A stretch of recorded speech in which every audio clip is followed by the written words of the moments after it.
नमस्कार विद्यार्थी मैत्रिणींनो, मागच्या लेक्चरमध्ये आपण सॉलिड स्टेट या टॉपिकची थोडीशी रिव्हिजन घेतली आणि त्याच्यावरती डिपेंडेड काही एक्झाम्पल्स बघितलेले आहेत. आजच्याही लेक्चरमध्ये आपण थोडेसे वेगळ्या पद्धतीचे सॉलिड स्टेट या टॉपिकवरचेच एक्झाम्पल बघणार आहोत. काही एक्झाम्पल हे न्यूमेरिकल बेस्ड आहेत, म्हणजे फॉर्म्युला वापरून आपल्याला सॉल्व करावे लागतात. तर काही एक्झाम्पलमध्ये आपल्याला फॉर्म्युला डिराईव्ह करावा लागतो. आणि आपल्याला माहिती आहे the number of particles or the number of atoms per SC means simple cubic unit cell which is equal to 1. The number of atom for BCC which is equal to 2 and the number of atom for the FCC which is equal to 4. The number of atom per unit cell it is represented by using the letter Z.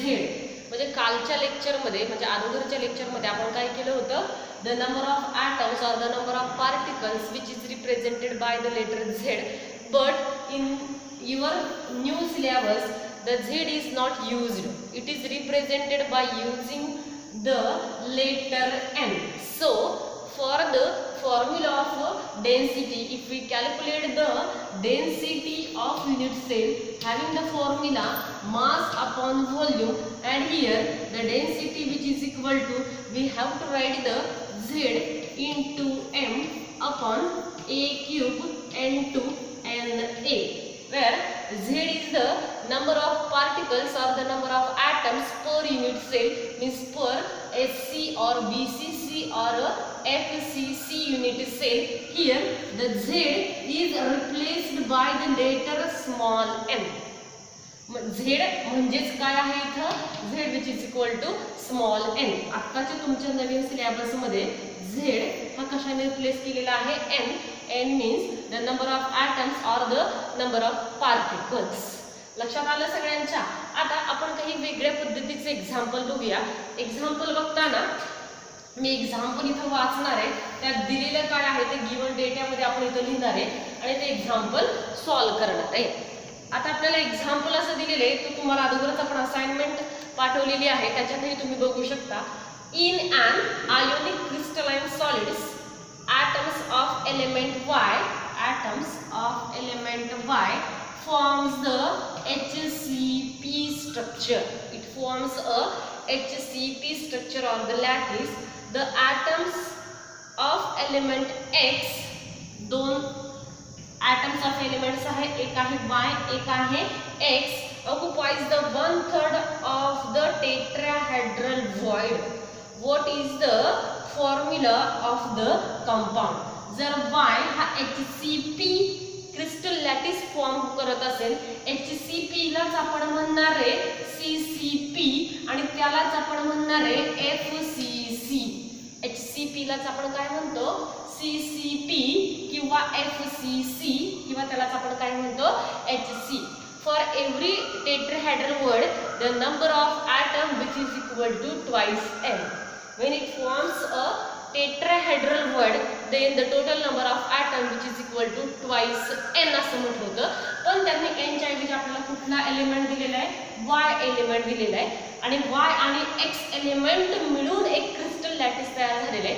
त्यातला y हा कुठला crystal lattice तयार करतोय, FCC means the HCP.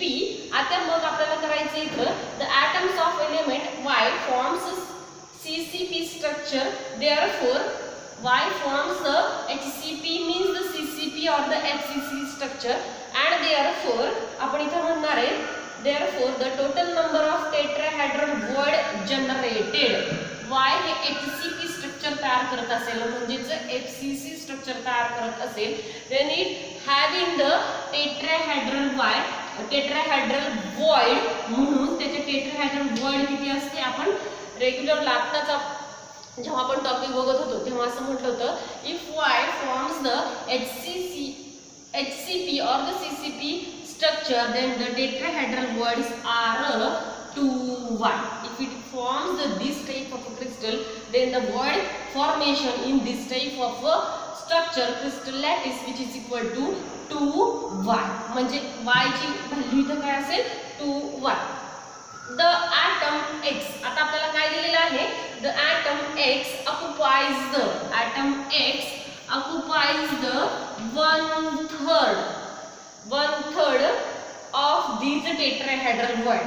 म्हणजे याने जे काही tetrahedral word तयार केलेले आहेत त्या किती आहेत 2y आणि ॲटम x काय ऑक्युपाइज करतो it occupies the 1/3 of these tetrahedral word. Hence what is the number of atom of x? Number of atom of x which is equal to the number of atom of y. Y ची किती number of atom झाले 2y because it forms a tetrahedral word. तो काय तयार करतोय tetrahedral word. And for the FCC or HCP or CCP the tetrahedral word when it forms a tetrahedral structure then the number of words which is equal to 2y into what is the number of x atom. x atom किती असतील x atom which is equal to tetrahedral वॉइडच्या 1/3 आहे म्हणून त्या tetrahedral वॉइडला आपण कितीने multiply करणार आहे 1/3 ने. म्हणजेच y चा व्हॅल्यू किती आली आपल्याला इथं जर आपण हे रिअरेंज केलं तर आपल्याला इथे किती मिळते 2 3y. इथे किती मिळते इथे आपल्याला किती मिळते 2 नंबर ऑफ x ॲटम. इथे किती आले number of x atom 2y into 1/3 आलेले. म्हणजेच द रेशो ऑफ आता आपल्याला काय काढायचं आहे तो the ratio of x and y or x as y which is equal to.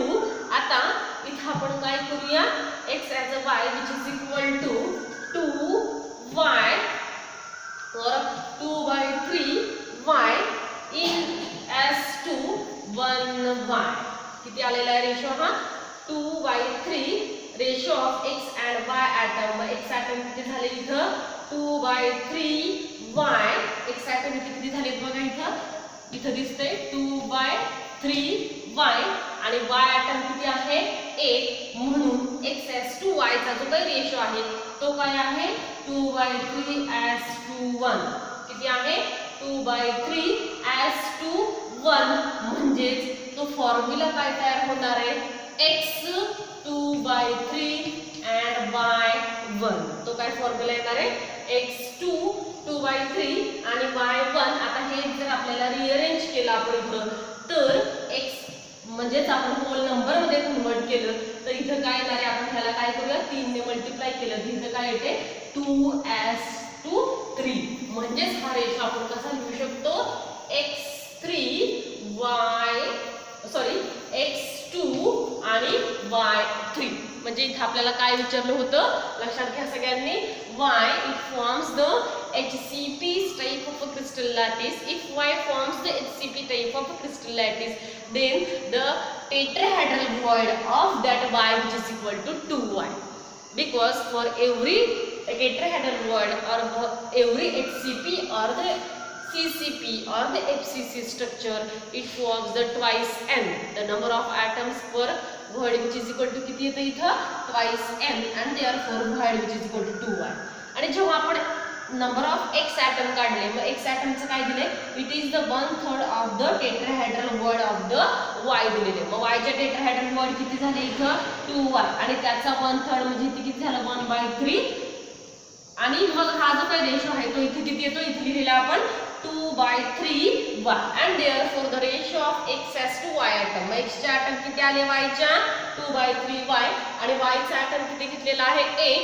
मग 2/3 into 1 म्हणजे जर आपण हे होल नंबर मध्ये केलं म्हणजे 3 ने मल्टिप्लाय केलं तर उत्तर किती येणार आहे 2 as to 3. म्हणून the formula of the compound which is equal to x2y3. अशा प्रकारचे एक्झाम्पल तुम्हाला 2 मार्काला विचारले जातील रेग्युलर एक्झाम मध्ये म्हणजे बोर्ड एक्झाम मध्ये. अजून काही आपण पुढचे एक्झाम्पल बघूया की ज्याच्यामध्ये काही एक्झाम्पल मध्ये आपल्याला डेन्सिटी कॅल्क्युलेट करायची असते काही एक्झाम्पल मध्ये आपल्याला रेडियस कॅल्क्युलेट करायची असते. तर तशा टाईपचं आपण काही एक्झाम्पल बघूया. मी एक्झाम्पल पहिलं वाचते मग आपण इथं पहिल्यांदा काय लिहिणार आहे गिवन डेटा. पहिल्यांदा आपण त्याचा गिवन डेटा लिहिणार आहे आणि मग आपल्याला लागणारा फॉर्म्युला आपण इथे लिहिणार आहे आणि मग सोल्युशनला सुरुवात करणार आहे. पहिला आहे सेकंड एक्झाम्पल आहे silver crystallizes in face centred cubic structure. म्हणजे सिल्वर म्हणजे Ag which is crystallized in FCC crystal structure. जर आता आपल्याला FCC crystal structure दिलं असेल, then for the FCC what is the value of N which is equal to 4. N means the number of atoms per FCC unit cell which is equal to 4. Next आपण दिले the age length of unit cell is found to be. Age length म्हणजेच काय दिले तिथं value of A. The age length which is equal to 408.7 picometer. Age length किती दिलेली आहे 408.7 picometer. Here we have to convert the picometer into the centimeter as 408.7 into 10 raised to minus 10 centimetre. पिकोमीटरचं centimetre मध्ये conversion करताना आपल्याला कशाने multiply करावं लागतं 10 raised to minus 10 ने मल्टिप्लाय करावं लागतं. आता आपल्याला काय विचारलंय calculate the density of a silver. means we have to calculate the density आणि अजून गिवन डेटामध्ये आपल्याला दिलेले the molar mass of Ag which is equal to 108 gram per मोल. किती दिलेला आहे 108 ग्रॅम पर मोल हे काय दिलेलं आहे Ag चं molar mass. Then first we have to write the formula. आता गिवन काय आहे एज लेंथ दिलेली आहे FCC स्ट्रक्चर आहे म्हणून नंबर ऑफ ॲटम n ची व्हॅल्यू किती आहे 4. Ag चं मोलार मास दिलेला आहे. आता त्याच्यावरून आपल्याला काय कॅल्क्युलेट करायची आहे density of a silver atom. मग डेन्सिटीचा फॉर्म्युला आपल्याला माहिती आहे therefore we have to use the formula density which is equal to n into m divided by a cube into na. This is the formula used for to calculate the density. आता density calculate करण्यासाठी हा formula आपण use करणार आहोत. मग याच फॉर्म्युल्यात आता आपण व्हॅल्यूज पुट करूया. For the FCC what is the value of n which is equal to number of atoms for FCC and it is equal to 4 into m means the molar mass of Ag. Ag चं molar मास आपल्याला किती दिलेलं इथं 108 divided by a cube. आता इथं तुम्ही direct फॉर्म्युल्यात a cube put करू शकता किंवा पहिल्यांदा a क्यूब ची व्हॅल्यू तुम्ही काढणार आहात आणि मग ती जी काढलेली व्हॅल्यू आहे ती ह्या फॉर्म्युल्यात पुट करणार. आपण इथं डायरेक्ट आता a ची व्हॅल्यू पुट करूया आणि त्याचा क्यूब इथंच घेऊया. a ची व्हॅल्यू आहे 408.7 into 10 raised to minus 10 चा इथं काय आहे क्यूब into काय आहे परत Na means the Avogadro's number and you all know what is the value of Avogadro's number 6.022 into 10 raised to 23. These are our given data. आता याच्यात आपल्याला डायरेक्ट डेन्सिटीची व्हॅल्यू विचारली आहे म्हणून आपण इथं डेन्सिटीचा फॉर्म्युला लिहिला आणि हे कॅल्क्युलेट केलं. अशा प्रकारचे एक्झाम्पल पण 2 किंवा 3 मार्कांना तुम्हाला एक्झाम मध्ये विचारू शकतात. आता इथं काय करायचं आपल्याला तिथं सिंपल मल्टिप्लिकेशन आहे. आपल्याला कुठलंच कॅल्क्युलेशन तोंडी करायचं नाही. कॅल्क्युलेशन करताना तुम्ही कंपल्सरी काय वापरणार आहात लॉग टेबल वापरणार आहात आणि लॉग टेबल वापरूनच आपल्याला हे सगळे कॅल्क्युलेशन करायचे आहेत. मग 4 into 108 याचं जे काही उत्तर येईल ॲज युजल आपण त्याला समजूया. तुम्ही हे कॅल्क्युलेशन तुमचं तुम्ही घरी करणार आहात. लॉग टेबल कसा वापरायचा हे सगळ्यांना माहीत आहे. गुणाकार असताना याचा लॉग आणि याचा लॉग त्या दोघांच्या लॉगची आपण काय करतो बेरीज करतो. परत ती बेरीज जी काही येणार आहे ती तुमची समजा x आधी हे तुम्ही घरी करणार आहात. त्याच्यानंतर इथं काय आहे 408.7 into 10 raised to minus 10 चा 3 आहे. आता 10 raised to minus 10 चा 3 जो काय आहे तो काय होईल into 10 raised to minus 30 into परत काय आहे इथं 10 raised to 23 minus 30 आणि 23 याचं जे काही मल्टिप्लिकेशन आहे ते सिंपल लगेच इथं करून घ्यायचं. त्याची व्हॅल्यू काय येणार आहे into 10 raised to किती येणार आहे -7. किती येणार आहे 10 raised to -7 आणि मग आता आपल्याला काय करायचं इथं 408.7 चा क्यूब इंटू 6.022 क्यूब काढताना आता हे लॉगने सोडवायचे आपल्याला आणि मग आपल्याला ह्याचा क्यूब घ्यायचा आहे. मग क्यूब घेताना काय म्हणणार आहे आपण, जर आपल्याला एक लॉगचा रूल माहिती आहे a⁻m असेल तर मग लॉग घेताना काय म्हणतो आपण m log a⁻m असेल. हा मॅथमॅटिकल मधला एक रूल आहे. a⁻m असेल तर m log a असं सोडवतात. मग इथं काय आहे, हे raised-3 आहे म्हणजे 3 log 408.7 प्लस याचा लॉग घेणार आहे म्हणजे log 6.022. आता पहिल्यांदा काय करायचं इथं मी थोडक्यात करून दाखवतेय. इथं काय करायचंय, याचा लॉग घ्यायचा, त्याला 3 ने काय करायचं मल्टिप्लाय करायचं. या संख्येचा काय घेणार आहात तुम्ही लॉग, त्याला 3 ने काय करणार आहात मल्टिप्लाय करणार आहात. ते मल्टिप्लाय जी काही तुमची y अशी एखादी व्हॅल्यू येईल त्याच्यामध्ये याचा लॉग पहिल्यांदा काय करायचा ऍड करायचा. मग ह्या दोघांच्या लॉगची परत काय करायची बेरीज आणि आलेल्या उत्तराचा इथं काय घेणार आहात तुम्ही अँटीलॉग. पण अँटीलॉग घेण्यापूर्वी इथं काय करणार आहात तुम्ही, वरती जी काय x व्हॅल्यू आहे त्याच्यातून ह्याचा जो काही लॉग आलेला आहे ह्या दोघांची बेरीज आहे ती काय करणार आहात वजा करणार आहात. आणि मग टोटल जो काही भागाकार आहे म्हणजे वजाबाकी करून जे काही उत्तर आलं असेल त्याचा तुम्ही काय घेणार आहात इथे अँटीलॉग घेणार आहात. हे जे काही सगळं आहे ते तुम्हाला सरावाने येणार आहे आणि तुम्ही जेवढा जास्त सराव करणार आहात लॉग टेबलचा तेवढं तुम्हाला व्यवस्थित सॉल्व करायला येणार आहे. आणि मग शेवटी आपल्याला जी काही डेन्सिटीची व्हॅल्यू मिळणार आहे हे सगळं सॉल्व करून ते तुम्ही सगळं घरी करणार आहात. x ची व्हॅल्यू म्हणजे ह्या दोघांच्या लॉगची बेरीज, त्याच्यानंतर खाली ह्याचं काय घेणार आहात पहिल्यांदा क्यूब, त्या क्यूब घेतल्यानंतर ह्याचा लॉग त्याच्यात काय करणार आहात ऍड करणार आहात. याचा लॉग आणि ह्याचा लॉग ह्याची काय करणार आहात वजाबाकी करणार आहात. आणि त्याच्यानंतर जे काही आलेला आन्सर असेल वजाबाकी करून त्याचा शेवटी काय घेणार आहात अँटीलॉग घेणार आहात. आणि ते घेतल्यानंतर मग आलेलं उत्तर तुमचं काय असेल डेन्सिटीचं. पण मग अँटीलॉग घेऊन परत ही व्हॅल्यू तशीच राहणार आहे.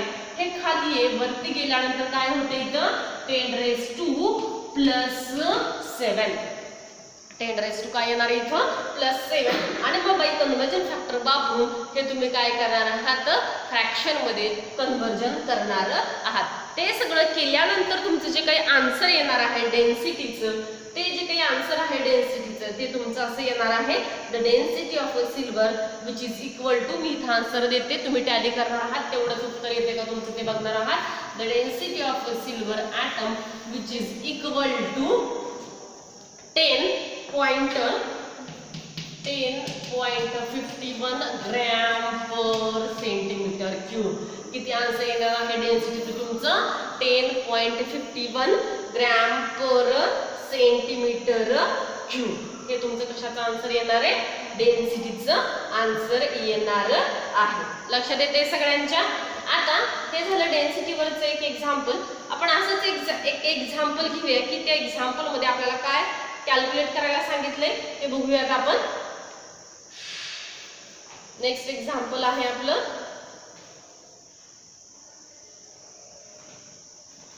आता नेक्स्ट एक्झाम्पल मध्ये आपण वेगवेगळ्या प्रत्येक टाईपचे एक एक्झाम्पल घेऊया म्हणजे आपल्या लक्षात येईल की कुठल्याही टाईपचे एक्झाम्पल जर घेतलं त्याच्यासाठी एक कॉमन फॉर्म्युला वापरणार आहोत आपण. आणि तो कुठला फॉर्म्युला आहे डेन्सिटीचा फॉर्म्युला आहे density which is equal to n into m divided by a cube into na. हाच फॉर्म्युला मोस्टली आपल्याला वापरायचा आहे. जर रेडियस आपल्याला कुठल्याही क्रिस्टल स्ट्रक्चरची विचारली की म्हणजेच कुठल्याही युनिट सेलची विचारली तर रेडियस साठी जो काही फॉर्म्युला आहे तो इथं आपण लिहूया. फॉर SC म्हणजे सिंपल क्यूबिक युनिट सेल साठीची जर रेडियस असेल तर त्याचा फॉर्म्युला काय आहे r किंवा a is equal to 2r. त्याच्यासाठीचा फॉर्म्युला काय आहे a is equal to 2r and therefore r is equal to a/2. For FCC or for secondly BCC. BCC साठी काय आहे 3/r which is equal to किंवा a which is equal to 3/√4a. तिथे लिहिणार आहोत आणि त्याच्यानंतर फॉर एफसीसी साठी फॉर्म्युला कुठला आहे? एफसीसी साठी आपण हा फॉर्म्युला वापरला होता R which is equal to A upon 2√2 आणि ह्याला सिम्प्लिफाय आपण केलं होतं which is equal to R equal to ह्याची व्हॅल्यू आपण काढली होती 0.3535A.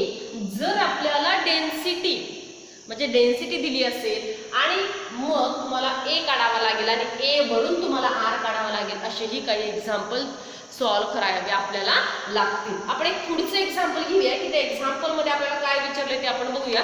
मी एक्झाम्पल वाचता आपण ते गिव्हन डेटा लिहिलं की आपल्याला त्यांनी काय दिलेलं आहे एक्झाम्पल मध्ये ते सगळ्यांनी व्यवस्थित लक्षात घ्यायचे की काय दिलेलं आहे आपल्याला ते आणि दिलेल्या ज्या काय व्हॅल्यूज आहेत त्याच्यामुळे आपल्याला काय काढायचे what we have to calculate ते पहिल्यांदा आपण लिहिणार आहात आणि नंतर सोल्युशन लिहिणार आहोत.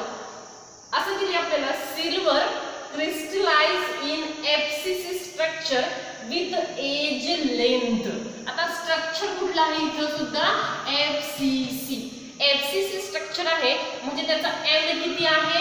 n means the number of atom per unit FCC cell n which is equal to 4. Then next the age length of unit cell. age length म्हणजे अजून काय दिलेला आहे आपल्याला? A दिलेला आहे. The age length of unit cell which is equal to 4.07 into 10 raised to -8 centimeter. age length किती दिलेली आहे आपल्या इथं? 4.07 into 10 raised to -8 centimeter. देताना सेंटीमीटर मध्ये दिलेली आहे याचं परत कन्वर्जन करण्याची गरज नाही. Next and if the density of metallic silver. आता डेन्सिटीची व्हॅल्यू दिली आहे ती आहे 10.5 gram per centimetre cube. Then we have to calculate the molar mass of the silver. आता आपल्याला काय कॅल्क्युलेट करायचे? molar mass of the silver atom means we have to calculate the capital M. आता आपल्याला काय कॅल्क्युलेट करायचं आहे? Capital M. आता कॅपिटल M कॅल्क्युलेट करण्यासाठी आपल्याला काय काय दिलेलं आहे? इथं FCC क्रिस्टल लॅटिस आहे, n ची व्हॅल्यू 4 आहे, A दिलेला आहे, एज लेंथ दिलेली आहे, डेन्सिटी दिलेली आहे आणि M कॅल्क्युलेट करायचं आहे. त्याच्यासाठी वी हॅव अ फॉर्म्युला. आपल्याकडे फॉर्म्युला आहे M कॅल्क्युलेट करण्यासाठी. कुठला?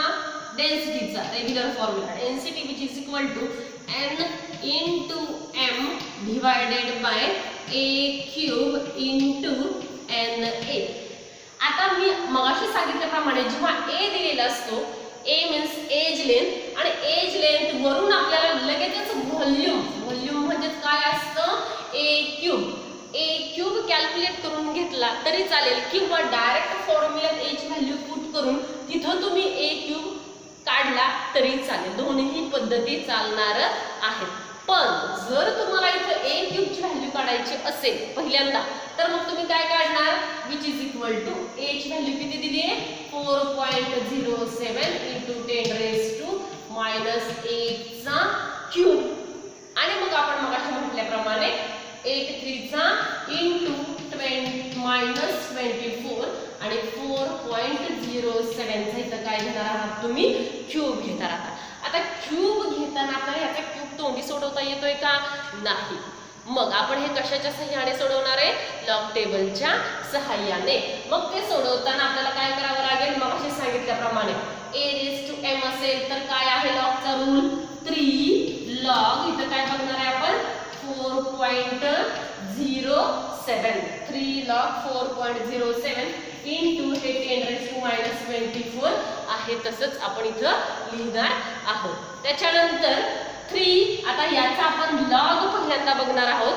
समजून घ्या, जर रूट असेल किंवा क्यूब असेल किंवा स्क्वेअर असेल तर आपण ते कसं सॉल्व्ह करणार आहे.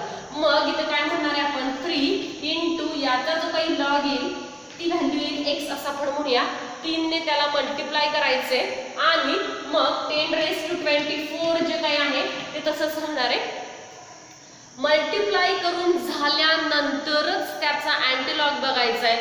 अगोदर अँटीलॉग बघून त्याला 3 ने मल्टिप्लाय करायचं नाही. लक्षात ठेवा, इथं हा रूल महत्वाचा आहे 3 log 4.07 म्हणजे आपण a क्यूब पहिल्यांदा काढून घेतोय आणि a क्यूब काढताना आता आपल्याला त्याचा क्यूब घ्यायचा आहे कुठल्याही व्हॅल्यूचा म्हणून मग आपण लॉग टेबलचा एक रूल वापरला मॅथमॅटिक्स मधला 3 log a मग a आहे 4.07 मग याचा तुम्ही पहिल्यांदा लॉग बघणार आहात त्याला 3 ने मल्टिप्लाय करणार आहात आणि त्याच्यानंतरच आलेलं जे काही उत्तर आहे मल्टिप्लाय करून त्याचा अँटीलॉग बघणार आहात म्हणजेच तुम्हाला काय येणार आहे a क्यूब ची व्हॅल्यू आता हे तुम्ही सोडून बघणार आहात आणि मग नंतर तुमची जी काही a क्यूब ची व्हॅल्यू येईल मग ती आलेली a क्यूब ची व्हॅल्यू आहे ती सपोज आपण x म्हणूया आता जसं कॅल्क्युलेशन सांगितलं त्या कॅल्क्युलेशन प्रमाणे a क्यूब ची व्हॅल्यू जी काही आली ती काय म्हणूया आपण तुमची x आली मग ती x व्हॅल्यू आता आपण इथं म्हणूया a क्यूब ची व्हॅल्यू आलेली कुठली आहे तुमची x आहे आता आपल्याला डेन्सिटी नाही कॅल्क्युलेट करायची मग काय कॅल्क्युलेट करायचे आपल्याला molar mass of the silver and therefore we have to rearrange this formula for the molar mass first म्हणजे पहिल्यांदा आपल्याला काय करावं लागेल मोलार मास साठी हा फॉर्म्युला रिअरेंज करावा लागेल and therefore the molar mass which is equal to मग काय होणार आहे d इनटू इथं x ची व्हॅल्यू आपण अगोदरच काढून घेतली इनटू काय आहे Na डिवाइडेड बाय काय येणार आहे n means the number of particles or the number of atoms per FCC which is equal to 4 म्हणून मग आता इथं काय करणार आहे आपण डेन्सिटीची व्हॅल्यू दिलेली आहे आपल्याला ते बघण्या अगोदर आता आपण ह्या सगळ्या व्हॅल्यू पुट करण्या अगोदर काय बघणार आहात दिलेल्या ज्या काही सगळ्या क्वांटिटीज आहेत त्या एकाच युनिट मध्ये आहेत का सेंटीमीटर आहे इथं सेंटीमीटर आहे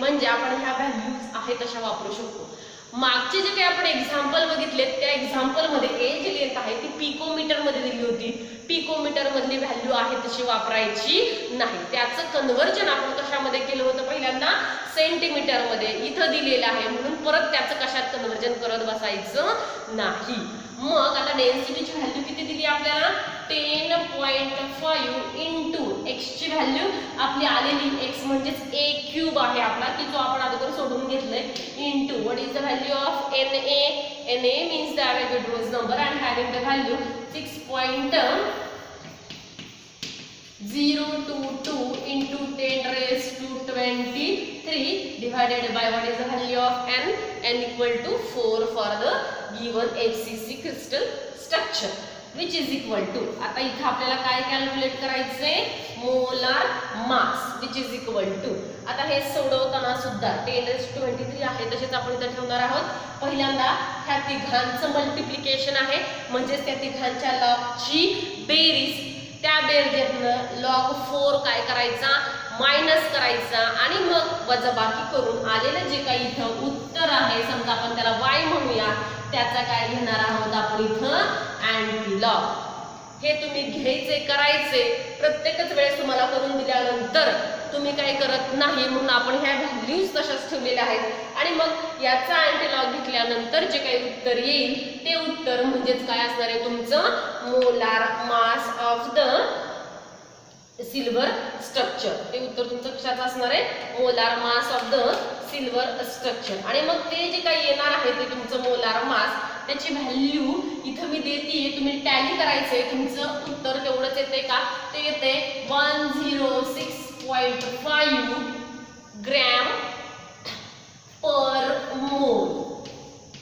काय आन्सर येणार आहे तुमचं 106.5 ग्रॅम पर मोल हे तुमचं उत्तर येणार आहे आता आपण हा जो काही हे जे काही एक्झाम्पल बघितलं हे एक्झाम्पल कशावरच होतं एफसीसी क्रिस्टल स्ट्रक्चर दिलं होतं आणि आपल्याला काय कॅल्क्युलेट करायचं होतं डेन्सिटी कॅल्क्युलेट करायची होती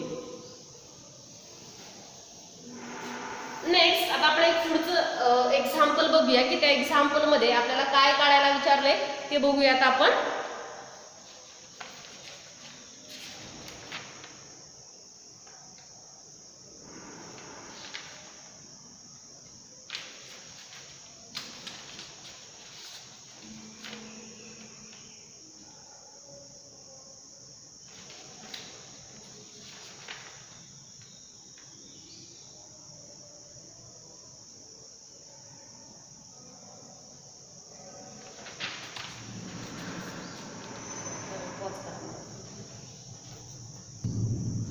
पुढचं एक्झाम्पल आता बघूयात आपण. पुढचं एक्झाम्पल मी वाचते, मग वाचल्यानंतर आपण गिवन डेटा पहिल्यांदा इथे लिहिणार आहोत. निओबियम, निओबियम म्हणजेच त्याला आपण NB असं म्हणणार आहोत. गिवन डेटामध्ये आपल्याला कुठला ॲटम दिलेला आहे? Niobium, which is crystallized with the BCC structure. आतापर्यंत बऱ्यापैकी आपण एक्झाम्पल मध्ये जे काही क्रिस्टल स्ट्रक्चर बघितलेले आहेत ते कुठले होते? FCC crystal structure. पण आता ह्यांनी niobium which is crystallized into BCC structure, and we know for the BCC what is the value of N which is equal to 2 for BCC. मी एकदा अजून रिवाइज करते. For SC what is the value of N? 1. For BCC what is the value of N? 2. And for FCC what is the value of N? Which is equal to 4. Here the niobium which is crystallized into BCC structure and as found to be a density. अजून त्याची density आपल्याला दिली आहे. Density दिलेली आहे 8.55 gram per centimetre cube. And determine the atomic radius of niobium. आता काय आपल्याला कॅल्क्युलेट करायचंय? Radius of niobium atom if its molar mass or if its atomic mass. हा ॲटम आहे म्हणून त्याचा आपल्याला काय दिलेला आहे? atomic mass. if its atomic mass which is equal to 93. आता गिवन मध्ये आपल्याला काय काय दिलेलं आहे ते बघा. इथं BCC स्ट्रक्चर आहे, त्याच्यासाठी N2 आहे, डेन्सिटी दिलेली आहे, त्याच्यावर आपल्याला रेडियस काढायची आहे आणि मास आपल्याला किती दिलेले? 93. We have used a formula that is density which is equal to. माहिती आपल्याला density which is equal to N into M divided by A cube into NA. NA means the Avogadro's number.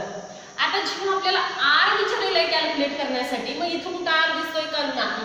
म्हणजे पहिल्यांदा आपल्याला जी काही density दिलेली आहे त्या density वरून काय कॅल्क्युलेट करावं लागेल? A cube. A क्यूब वरून काय कॅल्क्युलेट करावं लागेल आपल्याला? A. आणि मग we know for the BCC structure, BCC structure साठी आपल्याला माहिती आहे what is the relation between. इथे आपल्याला माहिती आहे what is the relation between R and the A. R which is equal to root 3A upon 4. What is the relation between R and A for the BCC structure? R which is equal to root 3A upon 4. मग आता आपल्याला R calculate करायचं आहे. R calculate करण्यासाठी आपल्याला पहिल्यांदा कशाची value determine करावी लागेल? A ची. आणि A कुठं आहे? A cube. म्हणजे पहिल्यांदा आपल्याला हे काय करावं लागेल? डेन्सिटीचा जो काही फॉर्म्युला आहे तो रिअरेंज करावा लागेल. कशासाठी?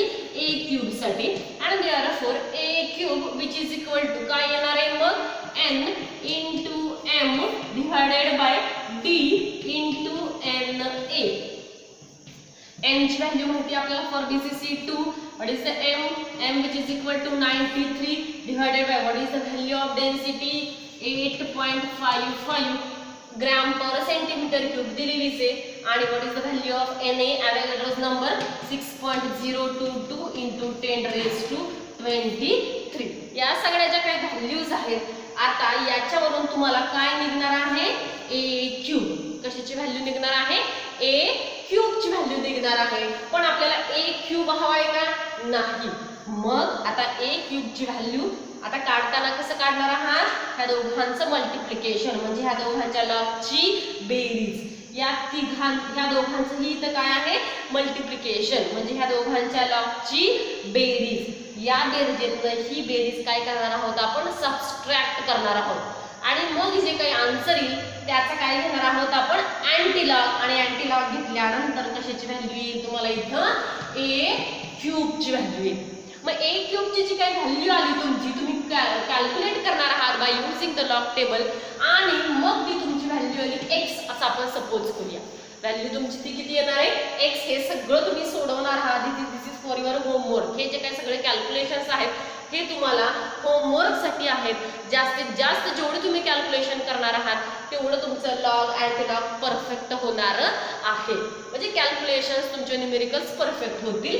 मग ए क्यूबची व्हॅल्यू आपली एक्स आली असं म्हणूयात आपण या फॉर्म्युल्यावरून. आपल्याला ए क्यूब नको, मग आपल्याला काय हवंय, एच व्हॅल्यू आहे. मग A which is equal to काय येईल, cube root of both the sides. मग जर आपण क्यूब रूट घेतलं तर क्यूब रूट मध्ये काय आला इथं एक्स. आता क्यूब रूट कसं सॉल्व्ह करायचं, आता जसं आपण क्यूब मगाशी सॉल्व्ह केला by using the rule of log, तसंच क्यूब रूट सुद्धा आता आपल्याला सॉल्व्ह करता येतं. मग क्यूब रूट सॉल्व्ह करण्यासाठी आपण काय करणार आहोत, इथं क्यूब रूट म्हणजेच काय आहे इथं देअरफॉर. आता हे सॉल्व्ह करताना जसं आपण तिथं 3 log a असं म्हटलं होतं तसं ते काय आहे 1/3. क्यूब रूट म्हणजेच काय आहे 1/3 इंटू लॉग जे काही क्यूब मध्ये आहे, क्यूब रूट मध्ये आहे त्याचा आपण काय घेणार आहोत, लॉग घेणार आहोत. 1/3 log x असं आपण घेणार आहोत. मग काय करायचं, आता 1/3 तसंच ठेवणार आहोत. पहिल्यांदा ह्याचं काय काढणार आहोत, आपण लॉग काढणार आहोत. लॉग काढून तुमची व्हॅल्यू काय येईल तिथं y अशी काही तुमची तिथं व्हॅल्यू येणार आहे.